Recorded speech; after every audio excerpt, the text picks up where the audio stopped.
race in baseball, and that is for the National League MVP.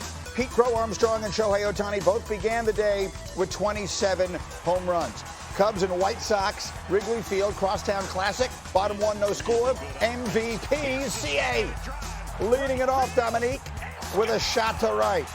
His 29th of the year. Cubs go up 1-0. Top of 8, White Sox are down 4-3. These games matter a lot. Obviously, in the standings they do, but in Chicago they mean everything. Andrew Benintendi with a runner on. It might be, it could be, it is a 2-run shot. White Sox take a 5-4 lead. Bottom 9, same score. 2 on, 1 out. Nico Horner, is that going to get through? Yes, it is. Tyrone Taylor coming around to score. Cubs tied at 5, 9 innings. Insufficient to settle the issue. So we go bottom of 10. And I'll say it again. You can't spell MVP without PCA. The 2-1. High fly ball. That's to right. That's back. That is gone. Ball game. PCA walks it off in the 10th. And the Cubs knock out the Sox in 10.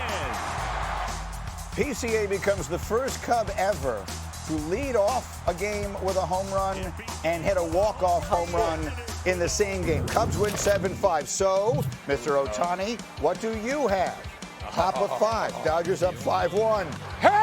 You know that in Colorado, Neek, that one, the air is going to carry it.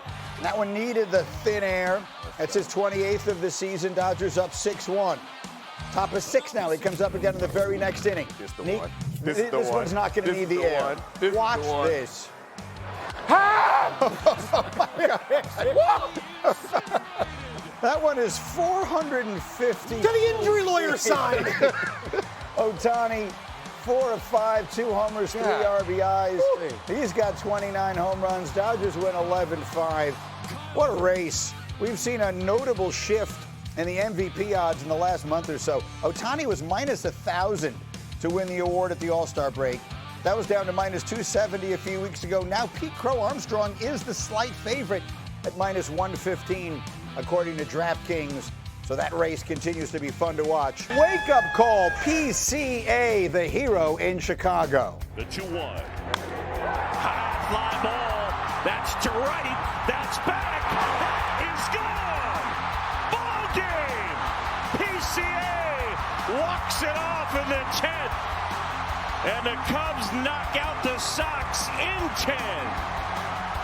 It began with a homer. He ended it with a homer. Boog Shambi with the call, and he's got it exactly right. He's the first Cub ever, we mentioned this off the top of the show, to lead a game off and then walk off with a home run in the same game. He's the first player in any team to do it since 2010. He's also now the first Cubs player ever with back-to-back 30-30 seasons. And so, as I mentioned at the beginning of the hour, we have a dead heat, essentially, for the National League MVP award. He hit 2 home runs yesterday. Shohei Ohtani hit 2 home runs yesterday. And the man to sort it all out for us is our buddy Tim Kurkjian. It's been too long since we've seen you, Tim. Thanks for getting up. So this National League MVP race is fascinating. It figures to go right down to the stretch. What stands out to you about it? Well, first, before we get to that, Greeny, Carson Benz, you said, had 2 assists in 1 inning last night. For the Mets. Dikembe Mutombo, one of the great shot blockers in the history of the NBA, had only 1 2-assist game during the 2004-2005 season. Carson Benz has an assist in 3 straight games.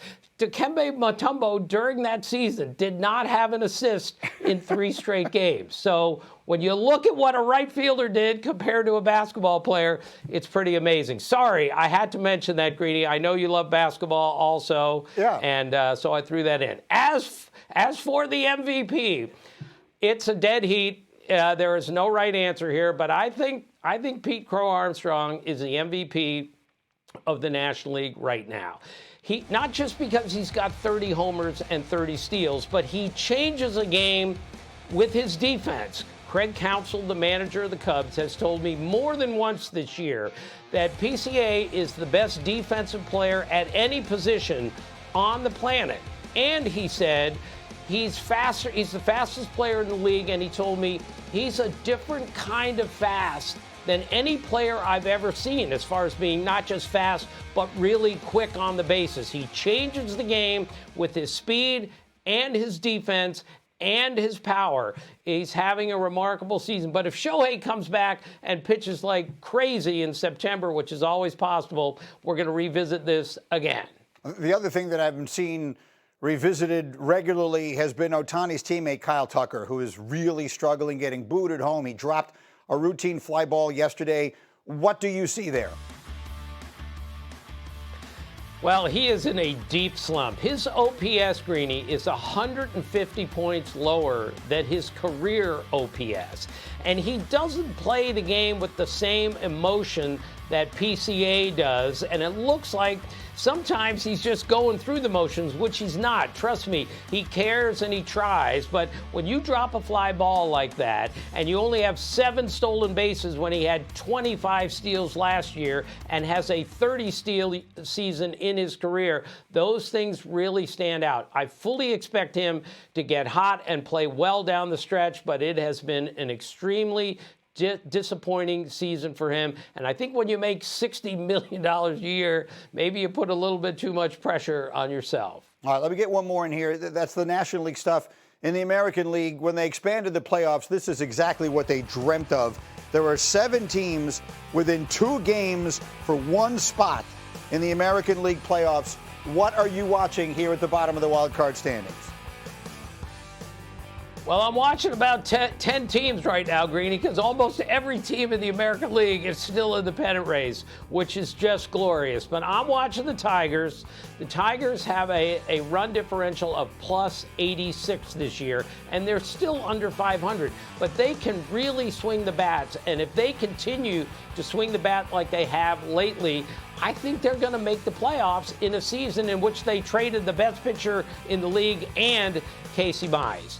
I'm also, of course, keeping my eye on the Mariners, who came 1 win away from going to the World Series last year. At some point, you have to think they're going to get hot, and their great pitching is going to carry them into the playoffs. And at some point, Cal Raleigh's going to have to swing the bat better, and they're going to score a few more runs. So those are 2 teams I'm watching, the Tigers offense and the Mariners pitching. Going right down to the finish. Tim Kurkjian, it's been much too long. Thank you, my friend. Good to see you.